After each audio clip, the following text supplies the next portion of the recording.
Today we'll be talking about the top 5 most overpowered gold farming methods in Wrath of the Lich King Classic. Coming in at number 1, we have herbalism and mining. Now when Wrath of the Lich King Classic first launches, these materials are going to be insanely expensive. Everyone is going to be wanting these materials to level their professions, craft pre-raid best in slot gear, or even best in slot gear when it comes to Dark Moon cards.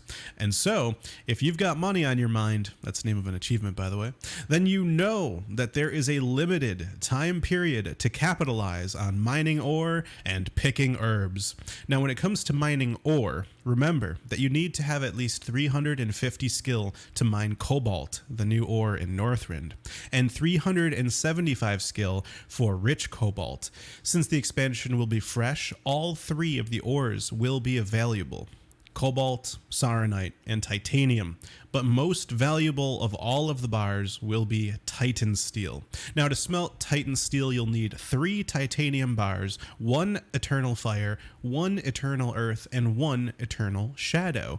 Eternals are the equivalent of primals back in TBC, and since this is a top gold farming methods guide, you better believe we'll be talking more about those later. Now Titan Steel had a cooldown back in Wrath until it was removed in a later patch. We'll have to see if Wrath Classic will launch with a cooldown or not, but if it does have a cooldown, the price for this will be really high, and that means miners can make even more gold selling these. Now Titan Steel bars are used to craft a lot of pre-raid best in slot items, along with really sought after items like the Mechgineer's Chopper or the Mechano Hog, along with Jeeves, the Gentleman Robot Butler, which acts as a reagent vendor and repairs for everyone, even granting bank access to engineers. So with all that being said, here is a map for mining cobalt, specifically in Howling Fjord, a map for saronite and cobalt in Zuldrak, and finally, the best of all in my opinion, a map for farming titanium ore and saronite in Sholazar Basin. Like all, quote, best spots for farming, you can bet it will be the most contested, kind of like the Nagrind of Wrath of the Lich King, for example. Sometimes a zone with less node spawns can be a better farm spot if it's less contested. Now when it comes to herbalism, because of inscription being added to the game, all herbs are going to be much more valuable than ever before, especially since inscription creates Dark Moon cards and they are best in slot for phase 1. And inscription is very hungry for herbs, because in order to create the ink, which is used to create best in slot Dark Moon cards for example, the scribe needs to mill herbs, which destroys them. Think of it sort of like prospecting with Jewelcrafting. And scribes won't always get the inks that they are after, so it could mean high volumes of herbs need to be milled in order to get enough pigments to create the necessary ink. The new northern herbs are gold clover, fireleaf, tiger lily, talandra's rose, adder's tongue, dead nettle, lich bloom, ice thorn, and most importantly of all, frost lotus. Now each of these herbs will have different prices, and when it comes to milling, they have different chances of giving the inscriptionist, the scribe, the pigments that they need. Now here on screen is a summary of those chances. The milled column is how many were milled, and then different azure pigments or icy pigments that were gotten by the chances, right? So for inscription, you can see that the main 3 that have good milling results are adder's tongue, ice thorn, and lich bloom. So keep that in mind as an herbalist, that these are the herbs scribes will be buying in bulk in order to mill. Also, flasks will require either ice thorn or lich bloom, and sometimes both. But there is one herb even more valuable than those 3. Frost Lotus. Every single endgame best in slot Wrath of the Lich King flask requires at least 1 Frost Lotus. Flask of the North even requires 4 Frost Lotuses. Of course, these will be the herb you want to find and farm if you are going after maximizing your gold. Now, gold clover is also used to make Flask of Endless Rage, so even though you might consider it an entry-level herb, it is still valuable, so definitely seek it out as a gold farm. You can find lots of them using the route shown here for Borean Tundra, or alternatively, you can farm them in Howling Fjord here, When it comes to farming tiger lily, gold clover, and adder's tongue, you can find plenty in Sholazar Basin using this route.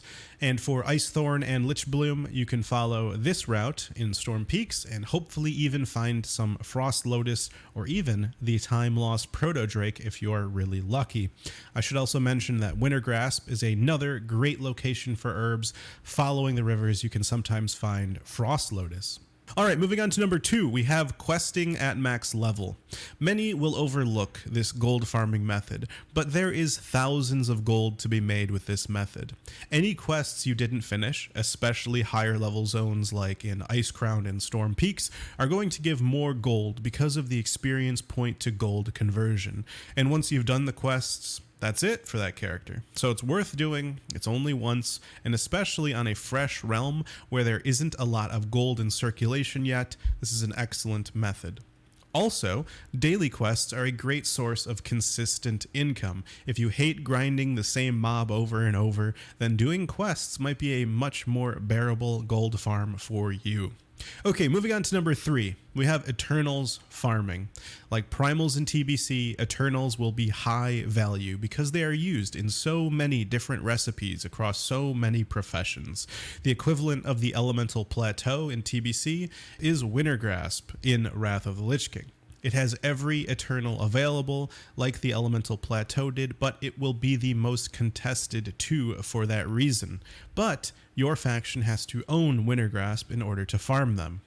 Now, Eternal Shadow can be found from Shadow Revenants and Wandering Shadows when your faction owns Wintergrasp. These have excellent drop rates, and you'll find a ton of crystallized shadow from the Shadow Revenants. The Wandering Shadows have a much lower drop rate, but still good.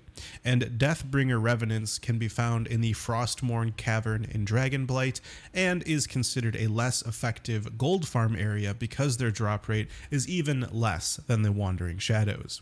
When it comes to eternal life, this can be gathered from herbalism. But if you're not an herbalist, the next best way is from living lashers in Wintergrasp or the mossy rampagers, which can be found around Zuuldrak.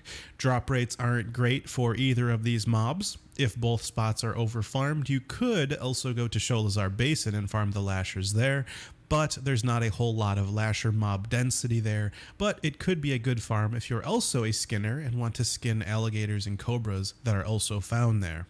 Now, when it comes to eternal water, this is even easier to get than eternal life. You can get these from fishing and mining cobalt and titanium nodes. If you're not a fisher nor a miner, you can get these from water revenants and glacial spirits in Wintergrasp. Icebound Revenants in the center of Storm Peaks within the Frigid Tomb is another great farming spot.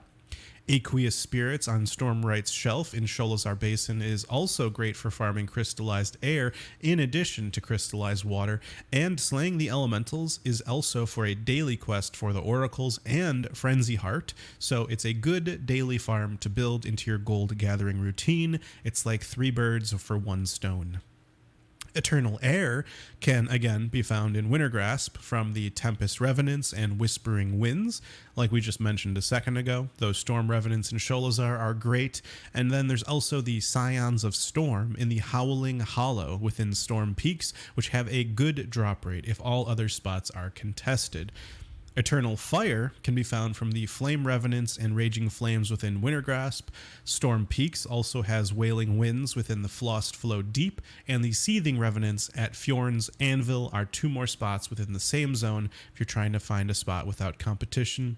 Typically, Eternal Fire will sell for the most out of all listed, so keep that in mind in terms of competition. And last, Eternal Earth can be found within Wintergrasp. Alternatively, you can find Brittle Revenants at Frostfield Lake and Storm Peaks near Dun Niflheim. There's a Sons of Hodir daily quest which involves killing them, so might as well once again get 2 birdstone for a rock. Lifeblood Elementals in Sholazar Basin around the Lifeblood Pillar is another farm spot, but the drop rate is rather low. But there is high mob density, so you could AoE farm this spot if you're a mage, paladin, or even Unholy Death Knight.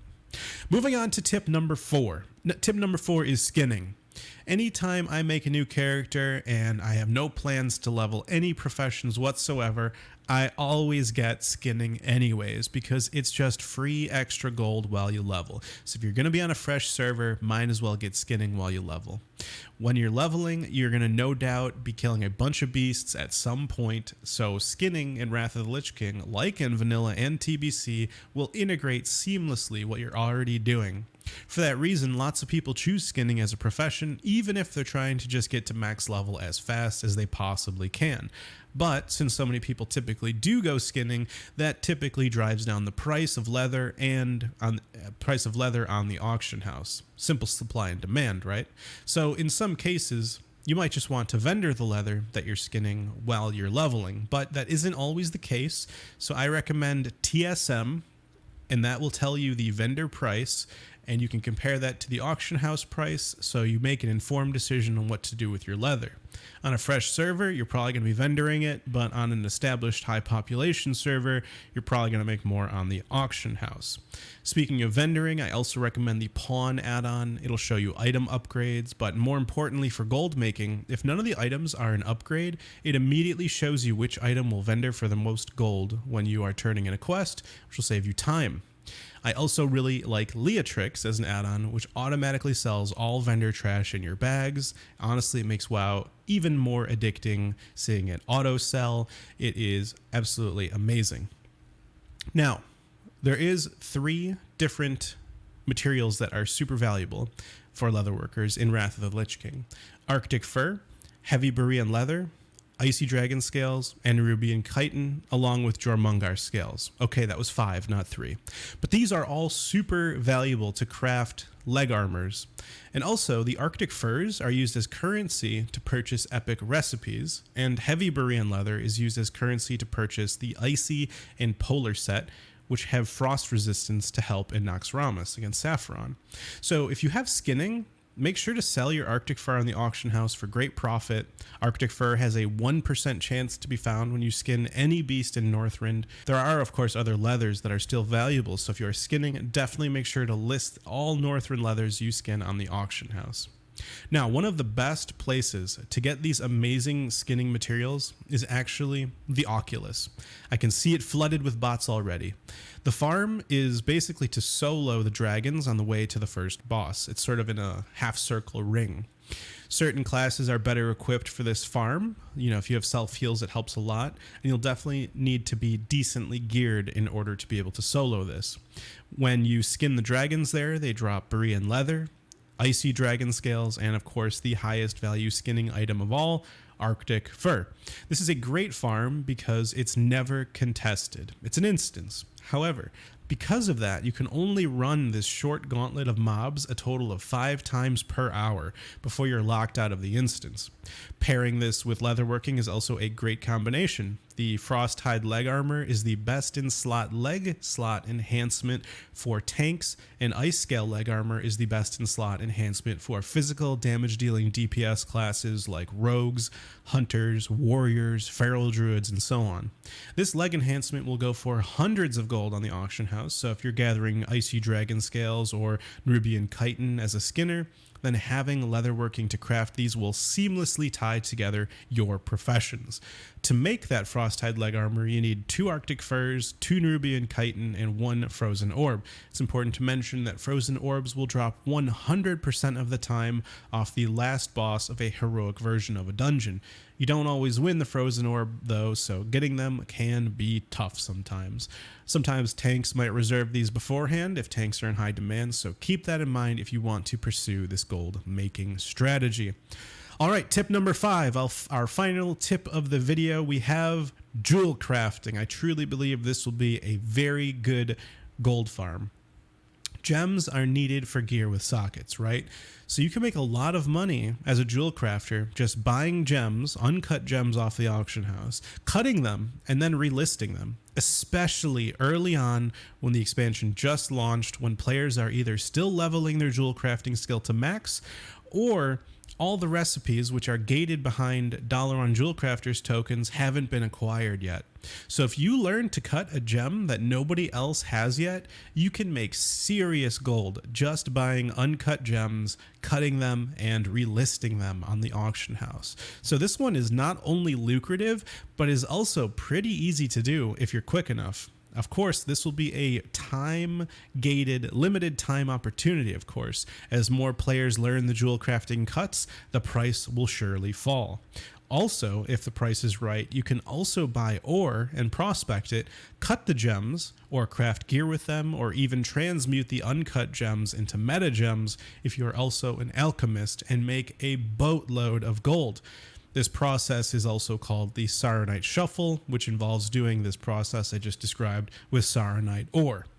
But the truth of the matter, though, is that none of this even matters if you don't like any of these 5 gold farms. So check out my top 17 gold farming methods video, which will virtually guarantee you find a gold farming method that works for you in Wrath of the Lich King. I'll see you there.